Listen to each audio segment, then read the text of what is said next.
సృష్టిస్తున్నారని చెప్పుకోవచ్చు. ఎందుకంటే so overall గా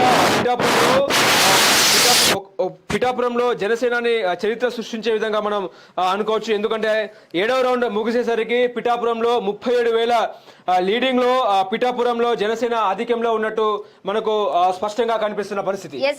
ఏపీలో 175 నియోజకవర్గాలలో కూటమి 150 పైచిలుకు స్థానాలలో ఆధిక్యత కనబరుస్తుంది. ఒకసారి మనం చూస్తే టీడీపీ పోటీ చేసిన 144 స్థానాలలో 129 స్థానాలలో ఇప్పటి వరకు ముందంజలో ఉంది. జనసేన పోటీ చేసిన 21 స్థానాలలోనూ 19 స్థానాలలో ఆధిక్యత కనబరుస్తోంది. బీజేపీ పోటీ చేసిన 10 స్థానాలలోనూ 7 స్థానాలలో ఆధిక్యత కనబరుస్తూ ఉంటే 175కి 175 స్థానాలలో పోటీ చేసిన వైఎస్ఆర్సీపీ మాత్రం 20 స్థానాలలో మాత్రమే ఆధిక్యం కనబరుస్తున్నట్లుగా మనం చూస్తూ ఉన్నాం. రైట్, మనం క్లియర్ గా ఒకసారి చూసినట్లయితే పోయినసారి జనసేన అని కూడా ఓడిపోయిన పరిస్థితి 2019లో చూసాం.